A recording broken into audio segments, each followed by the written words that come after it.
Hello అండి. First ఈ passage చదివి ప్యాసేజ్ ఏంటో అర్థం చేసుకుందాం. Long ago a brahmin called Haridatta lived in a village. Okay, Haridatta అనే ఒక బ్రాహ్మణుడు ఒక విలేజ్ లో నివసించాడట.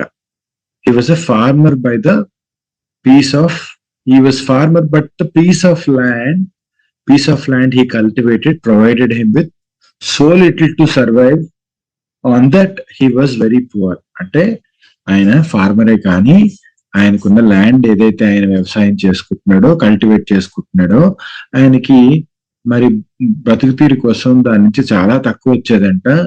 ఆయన ఆల్రెడీ ఏంటండి, ఆయన ఆల్రెడీ ఇంతకు ముందే పువర్ అంట, వెరీ పువర్ అంట.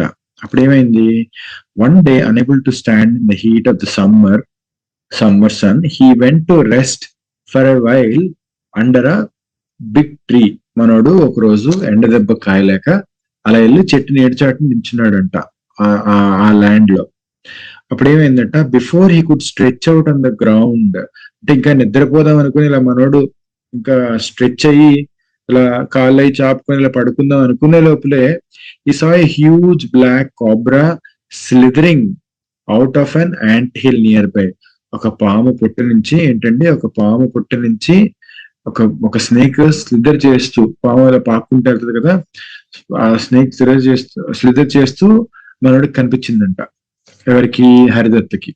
అప్పుడు the snake then spread his hood and swayed gracefully from side to side. పాము అలా పడగెత్తి ఇటు అటు ఇలాగా, పాము మనకు తెలుసు కదా ఎలా వెళ్తుందో, అలా స్లిదర్ చేసుకుంటా వెళ్తుందంట. హరిదత్త అస్టౌండ్, అతను ఆశ్చర్యపోయాడంట. ఏంటి? To see this and he thought, ఇది చూసి, ఈ దృశ్యాన్ని చూసి ఆశ్చర్యపోయి, this cobra must really be the god of this land. Okay, ఈ ల్యాండ్ ఏదైతే ఉందో ఇక్కడే పుట్టింది కాబట్టి ఇక్కడే పాము కదా, ఇది ఒక దేవత, ఈ ల్యాండ్ అంతా కూడా ఈ దేవతదే అని మనసులో అనుకుంటున్నాడంట. I never seen or worship him before, which is probably why I'm not able to get anything from the land. నేను ఈ ల్యాండ్ ఎంత వ్యవసాయం చేసినా గానీ దీని నుంచి నేను ఏమీ సంపాదించుకోలేకపోతున్నాను. ఎందుకు సంపాదించుకోలేకపోతున్నానంటే, ఇక్కడ నాగదేవత ఉంది కదా, ఈ నాగదేవత నేను ఎప్పుడు మరి పూజించలేదు, బాగా చూసుకోలేదు కదా, అందుకనే నాకు ఈ ల్యాండ్ నుంచి డబ్బులు రావట్లేదు, నాకు జరుగుబాట్లేదు అనుకుంటున్నాడు అనమాట. From this day onwards I will worship him. ఇంక నుంచి నేను ఈ నాగదేవతని కొలుస్తాను అనుకున్నాడు మనసులో. He hurried back to his home at once and return with a glass full of milk. ఇంటికి పరుగుని వెళ్ళి ఒక గ్లాసు పాలు అయితే తీసుకొచ్చాడంట. He poured into a bowl and turn to the ant hill and said, ఆ పుట్ట దగ్గర మరి ఆ బౌల్ ఆఫ్ మిల్క్ ని పెట్టి అనుకుంటున్నాడంట, O ruler of the land, I did not know you were living in this ant hill. నాగదేవతకి అంటున్నాడంట, మరి మీరు ఇక్కడ ఉన్నారనే విషయం నాకు అసలు గ్రహించలేకపోయినా, నాకు తెలీదు. This is why I have not paid my tribute. అందువల్ల మీకు ఎప్పుడు నేను మరి ఆఫరింగ్స్ ఇవ్వలేదు, మీకు ప్రసాదం పెట్టలేదు, మీకు నైవేద్యం పెట్టలేదు అని చెప్పుకుంటున్నాడంట. Please accept my apologies for this omission and accept this humble offering. మరి నేను నీకు పాలు ఆఫర్ చేస్తున్నాను కదా, దయచేసి ఇది యాక్సెప్ట్ చేయండి, నన్ను క్షమించండి, ఇన్నాళ్ళు మీరు ఎక్కడున్నారని నాకు తెలియదు అని చెప్పి ఆయన వేరుకుంటున్నాడు అనమాట. He then placed the bowl of milk at the entrance of the ant hill and left the place. మనం అక్కడ పాలు పెట్టి ఆ ప్లేస్ వదిలేసి వెళ్ళిపోయాడంట. అప్పుడు ఏమైంది, the next day when the Brahmin arrived to work on his land before the sun rose, మనోడు పొద్దు సన్ రైజ్ అవ్వకముందే వచ్చాడంట. అక్కడ ఏం కనబడిందంట మనోడికి, he found the gold coin in the bowl. ఏ బౌల్లో అయితే పాలు వేస్తాడో అందులో మనోడికి ఆ గోల్డ్ కాయిన్ కనిపించిందంట. Okay, he had left it the ant hill. ఏదైతే ఆ పుట్ట దగ్గర ఆ బౌల్ పెట్టారో ఆ బౌల్ దగ్గర కనిపిస్తుందంట. He was very happy indeed and from that day on he made it a practice to offer the cobra milk in a bowl every day. మరి ఆ రోజు నుంచి ప్రతిరోజు అది అలవాటుగా చేసుకొని ప్రతిరోజు నాగదేవతకి పాలు నైవేద్యంగా పెట్టడం అలవాటు చేసుకున్నాడు అనమాట అతను, ఆ బ్రాహ్మణుడు. The next morning he would collect a gold coin and leave. ప్రతిరోజు నెక్స్ట్ డే వచ్చి ఆ గోల్డ్ కాయిన్ తీసుకొని మరి అక్కడి నుంచి ఆయన వెళ్ళిపోయేవాడంట. అయితే ఎగ్జామ్ లో మీ రీడింగ్ కాంప్రిహెన్షన్ ఇది మీకు అర్థం కావడానికి ఇంత స్లోగా అయితే నేను చెప్తున్నాను, కానీ మీరైతే మాత్రం ప్రతిరోజు కనీసం టైమర్ పెట్టుకొని ఒక 5 ప్యాసేజీలు ప్రాక్టీస్ చేస్తూ అందులో మీకు అర్థం కాని వర్డ్స్ అన్ని ఒక దగ్గర రాస్తూ అలా ప్రాక్టీస్ చేస్తే తప్ప మీరు చేయలేరు అనమాట. మరి అయితే కంటిన్యూషన్ చూద్దాం. కంటిన్యూషన్ ఏముంది ఇక్కడ, one day Haridatta had to go to neighbouring village on business. మనోడు ఒక రోజు పక్క ఊరికి బిజినెస్ పని మీద వెళ్తే, అలాగే he asked his son to go to the ant hill as usual and leave a bowl of milk for the cobra. నాగదేవతకి వాళ్ళ కొడుకుని వెళ్ళి నైవేద్యం పెట్టమని చెప్పాడంట. మరి ఆయన పక్కూరు వెళ్ళాడు కాబట్టి వృత్తినిత్య. The son did as he was told. ఆ కొడుకు ఎలా అయితే తండ్రి చెప్పాడు అలా చేశాడంట. But he went to the same spot the next day and collected the gold coin. He thought, వెళ్ళి గోల్డ్ కాయిన్ తీసుకొని అనుకుంటున్నాడంట, ఈ పాము పుట్లో this anthill must be full of gold. ఈ పాము పుట్లో ఇంకా చాలా బంగారం ఉంటది. ఈ కాబ్రాని కనుక చంపేస్తే ఈ బంగారం అంతా నేను తీసేసుకోవచ్చు కదా ఒకేసారి అని ఇన్స్టెంట్ అనుకున్నాడు అనమాట. Instead of having to waste my time coming here every day. అతను అనుకున్నాడంట మనసులో, డబుల్ కోట్స్ లో ఉంది కాబట్టి ఆయన మాటలు అనమాట, డబుల్ కోట్స్ ఉన్నాయి చూడండి, అంటే ఆయన మాటలు యాజ్ ఇట్ ఈజ్ ఇలా అక్కడ పెట్టినట్టు అర్థం అనమాట. ఇక్కడ ఈ టెక్స్ట్ లో ఏంటంట, ఆయన ఏమనుకుంటున్నాడు, నేను ప్రతిరోజు వచ్చి వెళ్ళే బదులు ఒకేసారి నేను ఆ పాము పుట్టని మొత్తం తవ్వి తీసేస్తే అంత బంగారం ఒకేసారి తీసేసుకోవచ్చు కదా అని అనుకున్నాడంట ఆ కొడుకు. అలా గ్రీడ్ వచ్చిందనమాట, అతియాస్ పుట్టిందనమాట. Okay, he then struck the cobra with a big stick. పాప నాగదేవతని అక్కడ ఆ పావుని కొట్టి చంపేశాడంట. చంపేసి the cobra deftly dodged the blow but bit Haridwar. లేదు, ఆ పావుని చంపలేదు, ఆ పావుని కొట్టాడంట. ఓకే, చెడుకు దేశంతో చంపేద్దా అని చాలా తెలివిగా, చాలా చాకచక్యంగా, చాలా స్కిల్ఫుల్ గా తప్పించుకుందంట. డాడ్జ్ అంటే తప్పించుకోవడం. ఆ పావు తప్పించుకొని అతను ఏం చేసిందంటే హరిద్వార్ ఆ కొడుకుని ఆడి కాటేసిందంట. విత్ తనకున్న కోరలతో, ఫ్యాంగ్స్, తనకున్న విషమున్న కోరలతో కాటేసి చంపేసిందంట. The boy soon died. ఆ బాబు అక్కడే చనిపోయాడు అనమాట. ఎవరు, హరిదత్ కొడుకు. When Haridatta return to his village the next day, he heard how his son had met with his death. మరి హరిద్వార్ వచ్చిన తర్వాత ఆ కొడుకు ఎలా చనిపోయాడో అర్థమైందంట. he realized at once that his son's greed would probably have caused him to attack the cobra. అత్యాశకి పోయి నా కొడుకు అలా చేసి ఉంటాడు అని అనుకున్నాడంట. The brahmin went to the ant hill the day after his son's cremation and offered milk to the cobra as usual. బాబు చనిపోయాడు కదా, అంత్యక్రియలన్నీ అయిపోయిన తర్వాత రోజునే వెంటనే వెళ్ళి అక్కడ మరి బౌల్లో మిల్క్ ఆఫర్ చేశాడంట. ఈసారి కోబ్రా రాలేదంట. This time the cobra did not even come out of his hole. Cobra నాగదేవత బయటికి రాలేదంట. Instead he called out to Haridwar పిలిచిందంట. అన్నదంట హరిద్వార్కి ఇలాగా, you have come here for gold, forgetting that you have just lost a precious son and that you are in mourning. అసలు నీ కొడుకు చనిపోయిన బాధ కూడా పడకుండా నువ్వు నాకు పాలు పెట్టి మళ్ళా బంగారం తీసుకెళ్ళడానికి వచ్చావు అని చెప్పి తిట్టిందంట నాగదేవత. The reason for this is pure greed. ఇలా రావడానికి కారణం కేవలం నీ అతి ఆశ మాత్రమే, నీ గ్రీడ్ మాత్రమే అని చెప్పిందంట. From today there is no meaning to our relationship. ఇక నుంచి మీకు నాకు ఎలాంటి సంబంధాలు లేవు, నీకు నాకు ఎలాంటి రిలేషన్షిప్ ఏదో ఎండ్ అయిపోయిందని చెప్పి I'm going to give you a diamond as a final gift. సరే, ఇంకెలాగా మన రిలేషన్షిప్ ఎండ్ చేస్తున్నాం కాబట్టి నాగదేవత ఫైనల్ గా ఒక డైమండ్ ఇచ్చిందంట. ఇచ్చి ఇంకెప్పుడు రావద్దని చెప్పిందంట. Okay, but please don't ever come back here. He slithered away as the brahmin watched అని చెప్పి అక్కడి నుంచి అలా వెళ్ళిపోయిందంట నాగదేవత. అది జరిగిందనమాట. ఇప్పుడు మన క్వశ్చన్స్ ఉంటాయి, వీటి ఆన్సర్స్ ఏంటో చూద్దాం.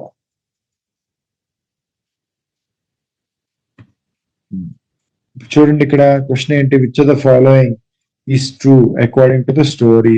హరిదత్త had asked his son to give milk to cobra because he himself was tired. కాదండి, ఆయన వేరే ఊరు వెళ్ళాడు కాబట్టి పాలు హరిద్వార్ కి చెప్పాడు ఇలాగా హెల్ప్ చేయమని, వెళ్ళి నాగదేవతకి పెట్టమని. సో ఫస్ట్ వన్ అయితే క్లియర్గా false. Next, the cobra gave Haridatta a diamond every day. అవునా? కాదు. ఫైనల్ గా ఒక డైమండ్ ఇచ్చింది, వెళ్ళిపోతే ఇంకా రిలేషన్షిప్ ఎండ్ చేస్తా. హరిదత్త సన్ వాజ్ గ్రీడీ. అవును, వాళ్ళ అబ్బాయి గ్రీడీ కాబట్టే దాన్ని కొట్టడానికి ట్రై చేశాడు, మొత్తం ఎరగొట్టడానికి ట్రై చేశాడు. Haridatta had no idea as to why the cobra. Haridatta వాళ్ళ కొడుకు ఎందుకు చెప్పింది ఐడియా లేదా? హరిదత్త అంచనా వేసుకున్నాడు, కేవలం నా కొడుకు యొక్క గ్రీడ్ వల్ల, ఓకే, అత్యాశ వల్లే చనిపోయి ఏంటంటే అంచనా వేసుకున్నాడు. సో ఇక్కడ మనకి ఆన్సర్ ఏంటండి? ఆన్సర్ ఒకటే, హరిదత్త సన్ వాజ్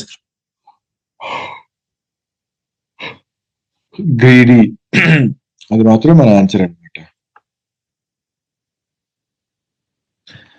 నెక్స్ట్ దానికి వెళ్తే, what was cobra's final gift to Brahmin? Last గా వెళ్ళిపోతే ఏమి ఇచ్చింది? విషం ఇచ్చిందా? కాదు. ఒక కరిసిందా? ఒక కాట్ వేసిందా? కాదు. ఒక బంగారు నాణం ఇచ్చిందా? కాదు. ఏమిచ్చాడు? ఒక డైమండ్ ఇచ్చింది. ఆఖరిగా వెళ్ళిపోతూ ఒక డైమండ్ ఇచ్చింది అనమాట. నెక్స్ట్ చూడండి, what did Haridatt think on seeing the cobra for the first time చూసి ఏమనుకున్నాడు మన కథలో? ఓహో, ఈ ల్యాండ్ కి ఇదే దేవత, ఈ భూమికి ఇదే దేవత, ఇన్నాళ్ళు నేను దీన్ని పూజించలేదు కాబట్టి నాకు మంచి జరగలేదు, దగ్గర నుంచి పూజిస్తా అనుకున్నాడు కదా. అది ఫస్ట్ సెంటెన్స్ లో ఉందా? The cobra was divine and he would get gold coins from it if it worshipped. అలా అనుకున్నాడా? దీన్ని పూజిస్తే నాకు బంగారు నాణాలు ప్రతిరోజు వస్తాయని అనుకున్నాడా చూడగలను మొదట? అలా అనుకోలేదండి. The cobra was the god of his land and he had to worship. ఇక్కడ దేవత, ఇక్కడ నాగదేవత ఉంది కాబట్టి నేను దీన్ని పూజించాలి అనుకున్నాడు, అంతేగాని దీన్ని పూజిస్తే నాకు రోజు గోల్డ్ కాయిన్ వస్తుంది అతను ఏమో అనుకోలేదు మొదట చూడగానే. He was fearful of the cobra and ran away. చూసి పారిపోయాడా? లేనే లేదు. అతను భయపడ్డాడనే విషయాన్ని అసలు ప్యాసేజ్ లో ఎక్కడా చెప్పలేదు. మనం ఏది ఊహించుకోకూడదు, ప్యాసేజ్ లో ఉన్నది మాత్రమే డిస్కస్ చేయాలి. The cobra was responsible for his poverty. The cobra was responsible for his poverty. కదా, మనకి ఇక్కడ క్లియర్ గా అర్థం అవుతుంది కదా. అలా చూసి నా పేదరికానికి కోబ్రా రీజన్ అనుకున్నాడు, అలా దాని గురించి నెగిటివ్ గా అయితే ఏమీ అనుకోలేదు. సో మనకి ఆన్సర్ బి మాత్రమే.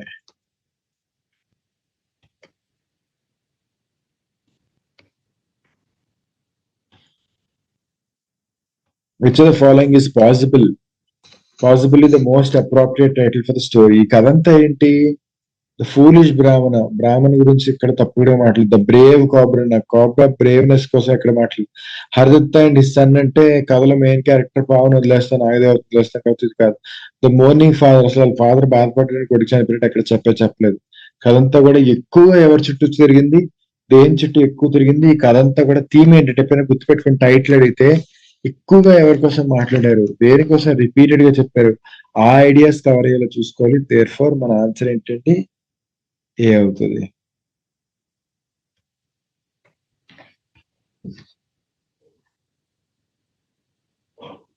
Why did Haridatta son try to kill the cobra? ఎందుకు దాన్ని చంపేద్దాం అనుకున్నాడు? అతియాస వల్ల. దేనివల్ల? అతియాస వల్ల. The cobra had angered him through his behaviour. అవునా? కోబ్రా పాపం కోబ్రా ఆ బాబుని ఏమీ అనలేదు. The cobra was known to be poisonous. Cobra poison ఉంది, దాన్ని సెవెరల్ మెన్ దాన్ని చంపేయాలనుకున్నారు. ఇలాంటి అసలు అక్కడ డిస్కషన్ ఎక్కడ లేదు. ఏమనుకున్నాడు మనోడు? He believe the ant hill in which the cobra lived content.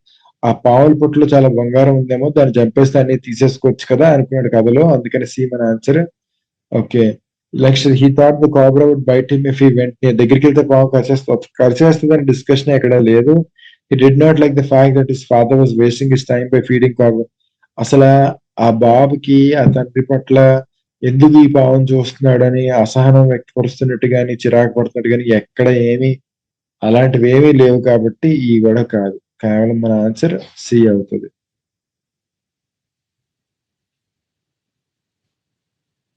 Choose the word group of words which is most similar in meaning to the word group of words printed in the board. Okay, మనకి humble అంటే ఏంటి? ఇక్కడ మనకి clear గా మీరు passage లో చూస్తే ఇక్కడ చూడండి, ఇక్కడ హంబుల్ ఆఫరింగ్స్, ఇక్కడండి హంబుల్ ఆఫరింగ్స్ అని ఇచ్చారు కదా, ఇక్కడ బోల్డ్ లో ఉంది చూసారా? అంటే నేనంతా మీ ముందు, దేవత ముందు నేను ఒక చిన్నవాడిని, ఒక పేదవాడిని, ఓకే, నేను ఆఫర్ చేస్తుంది మీరు తీసుకోండి అన్నట్టు కదా దాని అర్థం. సో హంబుల్ కి అర్థం రిచ్ అయితే కాదు, మనకి సినోనిమ్ కావాలి.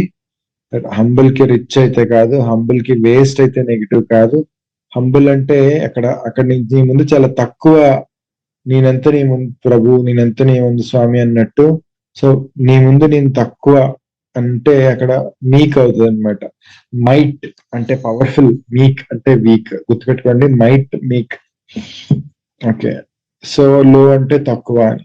సో ఇక్కడ పర్ఫెక్ట్ గా సూట్ అయ్యేదైతే మీ దగ్గర నేనెంత స్వామి అన్న సందర్భంలో మీకు వస్తుంది. ప్యాసేజ్ కి అనుకూలంగానే పెట్టాలి కాబట్టి మనం మీకు పెట్టాం.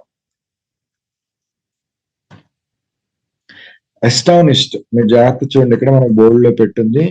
ఫస్ట్ మొదటిసారి పావును చూడగానే ఒక్కసారి అయితే ఎస్టానిస్డ్ అయ్యాడు అనమాట. ఇక్కడ మీకు ఎక్కడుందో క్లియర్ గా చూపిస్తాను, ఆగండి. ఎస్టానిస్ట్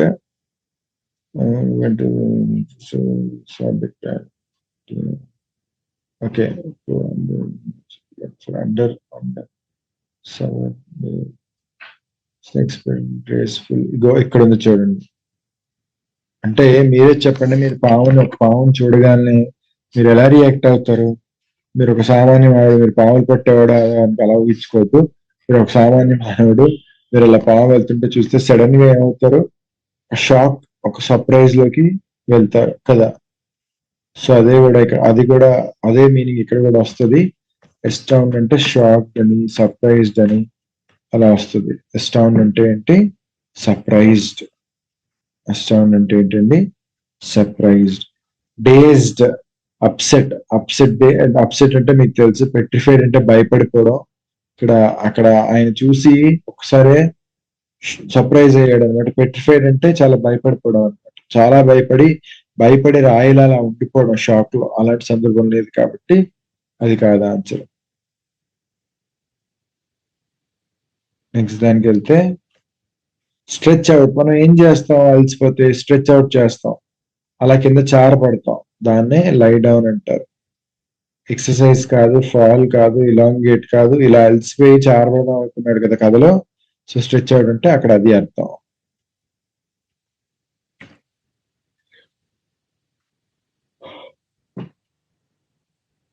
సో మనకి బాక్సింగ్ లో ఎవరైనా పంచ్ కొడుతున్నప్పుడు మనం జాగ్రత్తగా అలా తప్పించుకుంటే దాన్ని డాడ్జ్ అంటారు అనమాట. డెఫ్టింగ్ డాడ్జ్. డెఫ్ట్ అంటే చాలా చాకచక్యంగా తప్పించుకోవడం, చాకచక్యంగా. మనకి మీ కథలో ఏమిచ్చారు?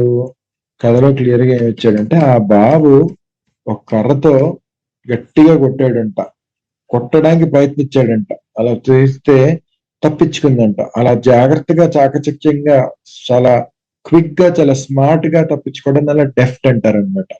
డెఫ్ట్ వర్క్ అంటే ఫుట్బాల్ లో గానీ, క్రికెట్ లో గానీ, ఎక్కడైనా గానీ మంచి హ్యాండ్ వర్క్ లేదా మంచి ఫుట్ వర్క్ చేసినప్పుడు డెఫ్ట్ అనే వర్డ్ వాడుతూ ఉంటారు. డెఫ్ట్ మన చేతులకు గానీ, కాళ్ళతో గానీ మంచి స్కిల్ చూపిస్తే సాధారణంగా వాడతారు ఆ వర్డ్ని. ఇక్కడ చాలా తెలివిగా, చాలా ఫాస్ట్ గా, చాలా స్మూత్ గా, చాలా క్విక్ గా తప్పించుకుందని అర్థం.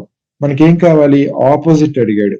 ఏమడిగాడంటే మనకి ఇక్కడ ఆపోజిట్ అడిగాడు కదా. సో ఆపోజిట్ అడిగాడు కాబట్టి చాలా చాలా ఫ్లెక్సిబుల్ గా అని, చాలా ఆర్టిస్టిక్ గా అంటే చాలా ఆర్ట్ఫుల్ గా, స్కిల్ఫుల్లీ అని.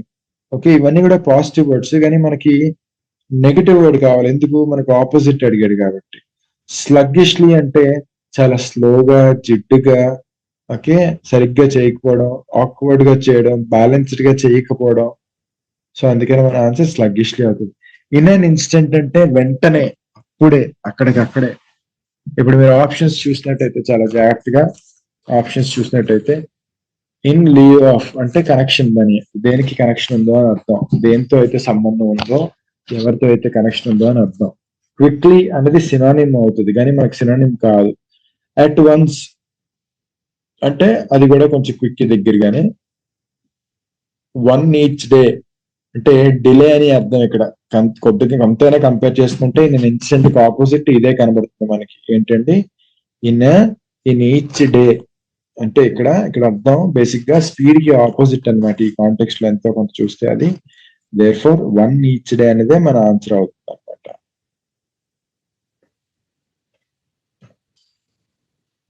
టెక్స్ట్ కంప్లీషన్ చూసాము. టెక్స్ట్ కంప్లీషన్ లో మీకు సింపుల్ టెక్నిక్ ఇంత ముందు కూడా చెప్పాను నేను. కోలోకేషన్స్ జాగ్రత్తగా చూసుకోవాలి. After carefully dash the situation. మనం ఒక సిచ్యువేషన్ ఏం చేస్తాం? మనం ఒక సిచ్యువేషన్ ని మనం చాలా జాగ్రత్తగా అనలైజ్ చేస్తాం. ఏం చేస్తాం? అనలైజ్ చేస్తాం. The farmer sympathised the dash mule. జాగ్రత్త చూడండి. ఒక ఫార్మర్ అంట ఓకే సింపథైజ్ చేశాడనమాట. అయ్యో పాపం అని జాలి పడ్డాడు అనమాట.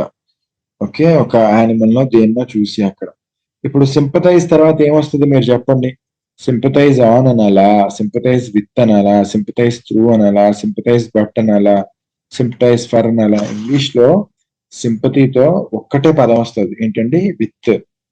ఏమొస్తుందండి? ఒక్కటే పదం వస్తుంది ఇంగ్లీష్ లో. దాన్ని కోలోకేషన్ అంటారంటే రెండు పదాలు కలిసి రావడం. విత్ మాత్రమే వస్తుంది. అందుకనే మన ఆన్సర్ ఇప్పుడు రెండు పెట్టి నేను కలిపి చదువుకుంటాను.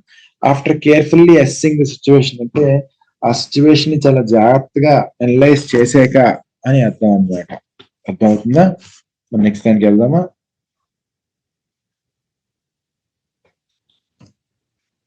Once there lived a cunning fox who always dashed to dash others with his awful acts. బేసికల్ గా నక్క ఏం చేస్తుంది? చీట్ చేస్తుంది, మోసం చేస్తుంది. ఇప్పుడు మనం జాగ్రత్తగా గమనిస్తే ఓకే టూ తర్వాత ఎప్పుడు కూడా మనకు వచ్చే వర్బ్ కి ఐఎన్జీ ఉండదండి. సో ఐఎన్జీ ఉంది కాబట్టి ఇది కాదు, ఐఎన్జీ ఉంది కాబట్టి ఇది కాదు. ఓకే పాస్ట్ కూడా ఉండకూడదు. ఏమి ఉండకూడదు? పాస్ట్ కూడా. బీట్రేడ్ అనేది మోసం చేయడం, కానీ అది పాస్ట్ కదా. మనకి ఏముండాలి? వర్బ్ 3 ఫార్మ్స్ ఉంటాయి కదా. Verb 1, verb 2, verb 3. ఎన్నండి? వర్బ్ 3 ఫార్మ్స్ ఉంటాయి. ఏంటది? Go, went, gone. Okay two తర్వాత ఎప్పుడు ఇదే వస్తుంది అనమాట. సాధారణంగా ఎప్పుడు వస్తుందండి? టూ తర్వాత. సాధారణంగా కాదు, టూ తర్వాత వర్బ్ ఎప్పుడు ఫస్ట్ ఫార్మే ఉంటుంది. ఇక్కడ ఫస్ట్ ఫార్మ్ ఎన్ని ఉన్నాయని బీట్ అని కూడా కాదండి. ఆఖరికి బీట్, బీట్, బీటెన్. గుర్తుపెట్టుకోండి. బీట్, బెట్, బీటెన్ అని తెలియక అంటారు. అది బీట్, బీట్, బీటెన్ అనమాట. ఓకే ఇప్పుడు మీరు చూడండి ఇంత సింపుల్ గా చేసాము. టూ తర్వాత వచ్చే వర్బ్ ఎప్పుడు ఫస్ట్ ఫార్మే అవ్వాలి కాబట్టి మనకి ఆన్సర్ డి అవుతుంది అనమాట. అలా కొలొకేషన్స్ జాగ్రత్త చూసుకుంటే ఈజీగా చేసేయచ్చు మనం.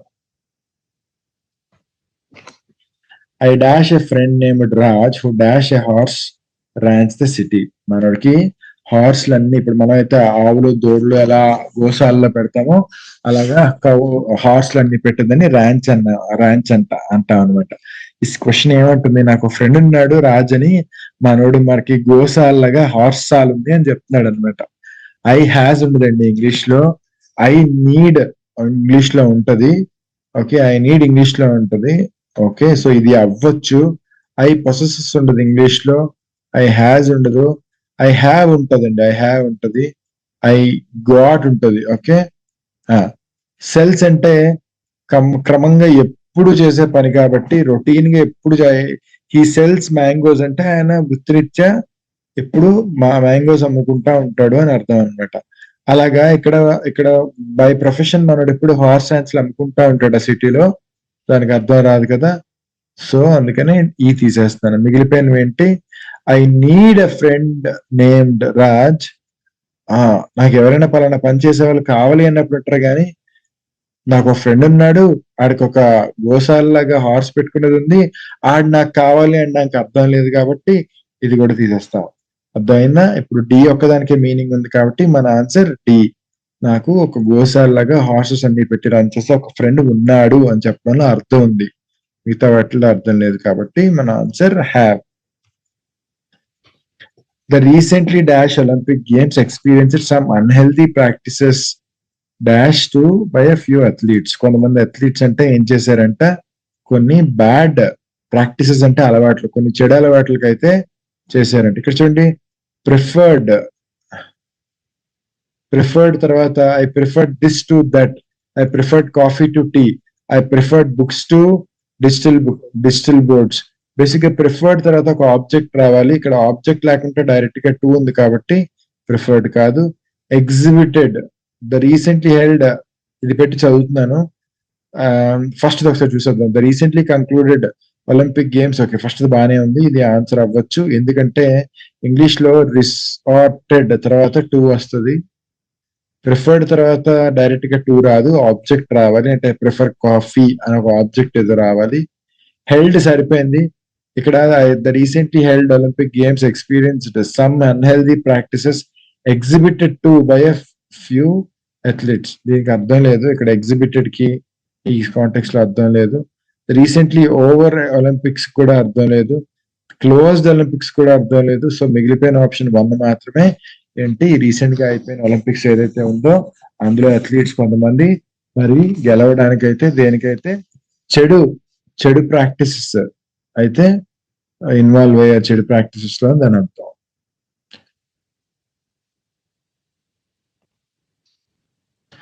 If criminals are dash to join electoral fray అంటే ఎలక్షన్ కాంపిటీషన్ అని అర్థం. ఎలక్ట్రోల్ అంటే ఎలక్షన్ రిలేటెడ్, ఫ్రే అంటే అక్కడ ఫైట్ కాంపిటీషన్ అని అర్థం. If criminals are dash to join electoral fray dash is likely to increase. క్రిమినల్స్ ఉంటే ఏం పెరిగిపోద్దండి, అందరూ బాయి బాయి అనుకుంటారు, బ్రదర్హుడ్ ఇంప్రూవ్ అవుతా కాదు. హార్మోని అంటే పీస్ ఇంప్రూవ్ అవుతా కాదు. కరప్షన్ అయితే ఇంక్రీజ్ అవుతుంది. ఎక్స్టార్షన్ అంటే అందరినీ వేధించి డబ్బులు ఇమ్మని కిడ్నాప్లు మర్డర్లు ఇలాంటివన్నీ చేసి డబ్బులు సంపాదించడం. ఓటింగ్ ఇంక్రీజ్ అవుద్దా, క్రిమినల్స్ కి ఓటింగ్ కి సంబంధం లేదు ఎక్కడ కూడా. సో బేసిక్ గా సిడిలో ఒకటి ఆన్సర్ అవుద్ది. ఇఫ్ క్రిమినల్స్ ఆర్ అలౌడ్, డిటర్డ్ అంటే ఆపడం, డిటర్డ్ అంటే ఏంటి ఆపడం. వాళ్ళని ఆపేస్తే, క్రిమినల్స్ ఆపేస్తే కరప్షన్ తగ్గుతుంది, ఎందుకు పెరుగుతుంది, పెరగదు కదా. సో డీకి అర్థం లేదు కాబట్టి మన ఆన్సర్ సీనే. సి ఓవరాల్ గా సెంటెన్స్ అర్థం ఏంటంటే క్రిమినల్స్ గనక ఎలక్షన్స్ లో పార్టిసిపేట్ చేయనిస్తే క్రైమ్ చాలా బాగా పెరిగిపోతుంది, కరప్షన్ పెరిగిపోతుంది అని చెప్తున్నారు అనమాట. ఇక్కడ ఎక్స్టార్షన్ అంటే జనాల్ని కిడ్నాప్లు చేయడం అవి ఇవి. ఇప్పుడు దీని ఆర్డర్ చూద్దాం, జాగ్రత్త చూడండి. ఇప్పుడు హీతో మొదలైంది కాబట్టి ఇది నా ఫస్ట్ సెంటెన్స్ కాదు, కానీ ఏంటో ఒకసారి చదువుకుంటాను తొందరగా. He did what ever work was assigned to him and soon the lion became so fond of him that he promise to give him a cart full of almonds as pension when he retired. బేసికల్ గా ఇక్కడ retire, ఒక squirrel ఉందంట, ఆ squirrel ఏమొచ్చి ఒక line దగ్గర పనిచేస్తుందంట, ఆ line ఏ పని ఇచ్చినా చేసేస్తుందంట. ఇది కదా. అయితే మొదటిసారి స్క్విరిల్ కోసం అయితే ఇక్కడ మాట్లాడలేదు, కథ మధ్యలో ఉంది కాబట్టి ఇక్కడ ఇది మన మొదటి సెంటెన్స్ కాదు. Once a squirrel join the service of the lion, ఏంటండి, once a squirrel joined the service of the king of the forest, the lion. ఇప్పుడు మనకి చూడండి ఇది కథ ఆరంభం, అందుకనే వన్స్ అన్నాడు, అందుకనే స్క్విరిల్ ని కూడా మొదటిసారి చెప్తున్నాడు కాబట్టి ఏ స్క్విరిల్ అన్నాడు. ఏమన్నాడు, ఏ స్క్విరిల్. మీరు గుర్తుపెట్టుకోండి, రెండోసారి మరి చెప్తున్నారు కాబట్టి ఇక్కడ దా లైన్ అని, ఇక రెండోసారి చెప్తున్నారు కాబట్టి దా స్క్విరిల్ అని అన్నారు. కానీ మనకి ఇక్కడ మొదటిసారి చెప్తున్నారు అనేది హింట్ అనమాట. సో కథకి ఇది ప్రారంభం అవ్వచ్చు కాబట్టి దీనికి వన్ అని పెట్టుకుంటున్నా. Next, the squirrel had waited so long. చూడండి ఇక్కడ కూడా రెండోసారి మాట్లాడతారు కాబట్టి ద అన్నాడు. సో మనం ఒకసారి మొదటిది రెండోది జాగ్రత్త కనెక్ట్ చేసి చూసుకుంటే, ఒక స్క్విరిల్ అంట ఒక లైన్ దగ్గర జాయిన్ అయిందంట. జాయిన్ అయ్యాక మరి జాయిన్ అయితే పని చేయాలి కాబట్టి ఈ కనెక్షన్ బాగుంది కాబట్టి, సో అతను ఏ వర్క్ ఇచ్చినా వర్క్ చేస్తే ఆ లైన్ ప్రామిస్ చేసిందంట, ఎప్పటికైనా నువ్వు రిటైర్ అయినప్పుడు నీకు ఒక బ్యాగ్ నిండా బాదం కాయలు ఇస్తాను అందంట. తర్వాత, the squirrel had waited so long for this day but when he saw the almonds he was seized with sadness as he realized they were of no use to him now when he had lost all his teeth. అయ్యయ్యో పాపం ఏమైందంట, దాని దగ్గర అన్నా చాలా నెలలు దాని దగ్గర పని చేశాక ఇంక ముసలి అయిపోయిన తర్వాత ఇగో నువ్వు రిటైర్ అయ్యాక ఇదిగో తీసుకో అని చెప్పి ఆల్మండ్స్ ఇచ్చిందంట. ఎవరు, లైన్. ఇస్తే గానీ అది చాలా బాధపడుతుందండి, ఇప్పుడు కొరగడానికి నాకు పళ్ళు కూడా లేవే అని. ఖచ్చితంగా ఇది కథలో ఎండ్ లో రావాలండి, ఎందుకంటే లాస్ట్ రిటైర్ అయిపోయడం అనేది కదా కథ ఎండ్ అవ్వాలి. అందుకని నేను దీన్ని అంచనాగా 1 2 3 4 5 6 కాబట్టి ప్రెసెంట్ దీన్ని 6 అని పెట్టుకొని చూస్తాం. However he envied other squirrels in the forest because of their carefree life which he could not enjoy as he had been by the king side all the day. Okay. So ఏంటంటే కథలో twist, ఇది ఈ king దగ్గర పనిచేస్తూ బయట ఫ్రీగా హ్యాపీగా enjoy చేస్తున్న స్క్విరిల్స్ ని చూసి, అరే నేను ఎంత బాగా ఉన్నాయి. ఎన్వి అంటే జెలస్ అండి, బయట మిగతా అన్నిటిని చూసి ఎన్వి ఫీల్ అవుతుందట మిగతా స్క్విరిల్స్ ని చూసి. చూద్దాం ఇది ఎక్కడ వస్తుందో. He consoled himself with the thought that at the end of his career he would receive a cart full of almonds, okay, a food that only a few squirrels got to taste in their lifetime. So నేను ఇలా ఉంటే ఎప్పుడు console చేసుకుందంట, ఈ ఖచ్చితంగా D తర్వాత ఈ రావాలి. Okay, ఖచ్చితంగా ఇక్కడ ఏం రావాలి, 1 2 ఇక్కడ 3 వస్తుంది. ఓకే, తర్వాత దాన్ని చూసి అది అతన్ని చూసి బాధపడిన తర్వాత దాన్ని అదే ఓదార్చుకుంది, పర్లేదులే అని. తర్వాత మొత్తానికి అది అలా వెయిట్ చేసినందుకు ఆ రోజు రానే వచ్చింది అనమాట, ఇంకా రిటైర్మెంట్ డే ఇది. సో మనకు ఆర్డర్ అర్థమైంది కదా. మొదటగా ఒక స్క్విరిల్ ఉంది, ఆ స్క్విరిల్ రాజు దగ్గర పనికి జాయిన్ అయింది కాబట్టి మీకు అదే టూ పెట్టాను, చెప్పిన ప్రతి పని చేసింది, అలా చేస్తుంది కానీ ఇప్పుడు కథలో ట్విస్ట్ ఏంటంటే అదే మిగతా వాళ్ళందరినీ చూసి సాడ్ గా ఫీల్ అవుతుంది. అలా ఫీల్ అయినా కూడా ఫోర్త్ వన్కి వెళ్తే దాన్ని అదే ఓదార్చుకుంది. కన్సోల్డ్ ఉంది కదా, హీ కన్సోల్డ్ అని దాన్ని అదే ఓదార్చుకుంది అనమాట. ఎంతో ఎంతో తక్కువ మందికి వస్తుంది అదృష్టం, బాదం కాయలు అందరికీ దొరకవు, నేను తింటాను అనుకుందంట. బాదం కాయలో బాదం పళ్ళలో ఆల్మండ్స్ బేసిక్ గా. సో లాస్ట్ ఫైనల్లీ అన్నాడు కాబట్టి అది కంక్లూజన్ అనుకోవచ్చు మీరు. కానీ మీరు finally the day came when it was time for him to retire, and ఇంకా రిటైర్ అయ్యే టైం వచ్చింది అంది. రిటైర్ అయిపోయిన విషయం సీలో ఉంది కాబట్టి మనకి సి ఫైనల్ సెంటెన్స్ అనమాట. మీకు తెలుసు కదా 1 2 3 4 5 6 ఏంటో మీరు చాలా ఈజీగా ఆన్సర్ చేయగలుగుతారు దీంతో. ఇప్పుడు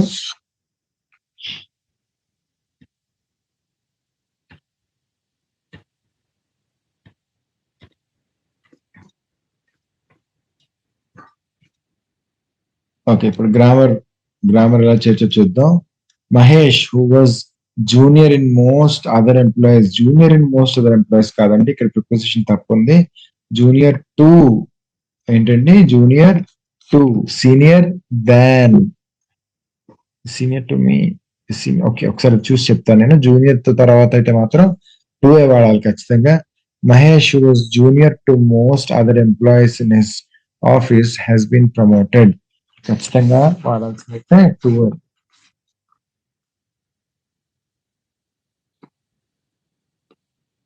సో ఎర్ర ఎక్కడుందో మీకు అర్థమైంది కదా. ఫ్రమ్ ద లాస్ట్ మంత్ గుర్తుపెట్టుకోండి, from LTX to my house, from Anakapalli to Visakhapatnam ఇలా ప్లేస్ కి వాడతారు కానీ టైంకి అయితే మనం వాడాల్సింది ఫ్రమ్ కాదండి. టైంకి అయితే మనం వాడాల్సింది ఫర్. ఏంటండి, ఫర్ ద లాస్ట్ 1 month. అదే జాన్యువరి అనుకోండి, సిన్స్ జాన్యువరి, సిన్స్ ఫిబ్రవరి. ఒక స్పెసిఫిక్ టైం అయితే సిన్స్, ఒక పీరియడ్ ఆఫ్ టైం అయితే for.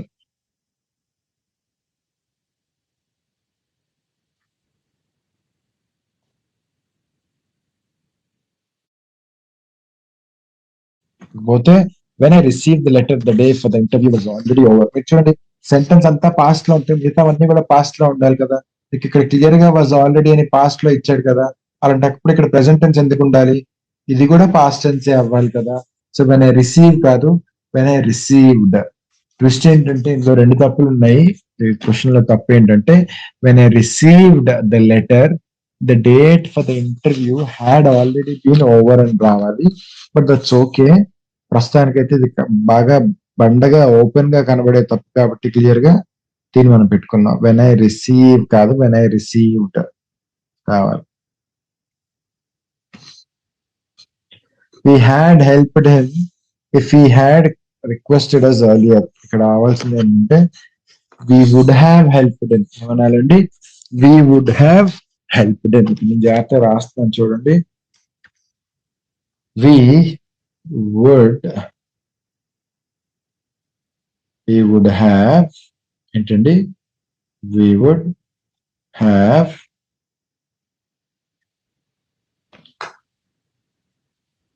have helped them if he had requested us earlier. Okay, we would have helped them if he had requested us earlier. దీన్ని conditional clause అంటారండి. మీరు conditional clause చూస్తే ఖచ్చితంగా మీ conditional clause అంటారు. దీన్ని ఖచ్చితంగా మీరు క్లియర్ గా అయితే గుర్తుపెట్టుకోవాలి. కండిషనల్ క్లాజెస్ స్ట్రక్చర్స్ ఎలా ఉంటాయో అందులో 3 to 4 స్ట్రక్చర్స్ ఉంటాయి. ఖచ్చితంగా మీ ఎగ్జామ్ లో వస్తుందండి. ఓకే, అంటే ఏంటి, if you had asked me I would have told you, if you had given me money I would have paid you interest. ఈ స్ట్రక్చర్ జాగ్రత్త చూసుకోలేదు. దాంట్లో వుడ్ హ్యావ్ V3 ఉంటుంది, ఇంకో దాంట్లో పాస్ట్ పర్ఫెక్ట్ టెన్స్ ఉంటుంది. We have observed that many good programs suffer. నేను గుర్తుపెట్టుకోండి, సఫర్ తర్వాత ఆఫ్ ఉండదండి, సఫర్ తర్వాత ఫ్రమ్ ఉంటుంది. సఫర్ తర్వాత ఇంగ్లీష్ లో ఉంటుందండి, ఫ్రమ్ ఉంటుంది. సార్ ఎందుకు ఉంటుంది సార్? అది ఒక లాంగ్వేజ్, అది బేసిక్ రూల్. ఆ రెండు కలిపి వస్తాయి, దాన్ని ఫిక్స్డ్ ప్రిపోజిషన్ అంటారు, సఫర్ ఫ్రమ్ అంటారు. Jagadish met me yesterday but he did not tell me that he has resigned from the factory. చూడండి, ఇది ఆల్రెడీ గతంలో జరిగిపోయిన ఇన్సిడెంట్ కాబట్టి ప్రెసెంట్ పర్ఫెక్ట్ లో ఉండదు, పాస్ట్ పర్ఫెక్ట్ లో ఉంటుంది. ఆల్రెడీ నాకు ఒక వ్యక్తి కలిసాడు, మాట్లాడాడు. ఆ కలిసిన దానికన్నా ముందు జరిగిన సంగతి కాబట్టి హ్యాడ్ ఉంటుంది అనమాట. దీన్ని పాస్ట్ పర్ఫెక్ట్ టెన్స్ అంటారు. చాలా ఫ్రీక్వెంట్ గా అండి, మళ్ళీ చెప్తాను, 90% ఆఫ్ ద ఎగ్జామ్స్ లో గ్రామర్ ఉందంటే ఖచ్చితంగా పాస్ట్ పర్ఫెక్ట్ టెన్స్ ఇస్తాడండి. It is unfortunate but still a reality that poverty and development, గుర్తుపెట్టుకోండి, పవర్టీ అండ్ డెవలప్మెంట్ అనేవి రెండు వేరే వేరే విషయాలు. ఐ మీన్ టు సే, ఒకటి పవర్టీ ఒక డెవలప్మెంట్, రెండు ఆపోజిట్స్ అండ్ ప్లూరల్ కింద చూడాలి దీన్ని. అందుకనే గోస్ కాదు, గో. మళ్ళా చెప్తున్నా, my mother and father waits అనకూడదండి, my mother and father wait అనాలి. Okay, my driver and manager runs అనకూడదండి, my driver and manager run అనాలి. సో అందుకనే ఇక్కడ ఎర్రర్ ఏంటండి, గో. గో అని ఉండాలి, గోస్ కాదు.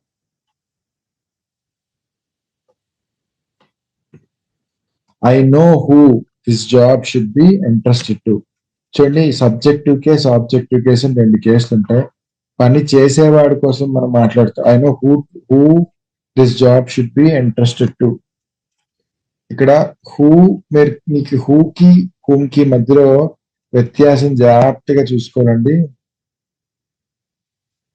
ఓకే, హూకి హూమ్ కి చాలా క్లియర్ గా మీరు తేడా అయితే తెలుసుకోవాలి. ఓకే, మనం I know whom to, I know who this job should be interested to. ఇది యాక్చువల్ గా కొన్ని స్టాండర్డ్స్ ప్రకారం దీన్ని కరెక్ట్ అనొచ్చు.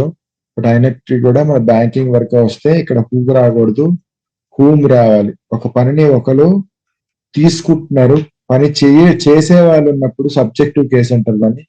పని చేసే వాళ్ళు ఉన్నప్పుడు హూ అని, పని పని రిసీవ్ చేసుకుంటున్నవాడేమొచ్చి హూమ్ అని. మనం డిఫరెన్స్ చాలా జాగ్రత్త చూసుకోవాలి. ఇక్కడ పని చేసేవాడు కాదు, ఇక్కడ హూ పని రిసీవ్ చేసుకుంటున్నవాడు కాబట్టి అది హూమ్ అవ్వాలన్నమాట. అర్థమవుతుందండి?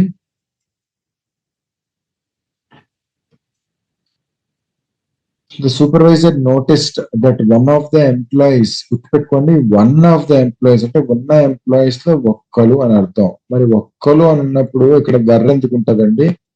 వజ్ ఉంటది. ఏముంటది? వజ్ ఉంటది.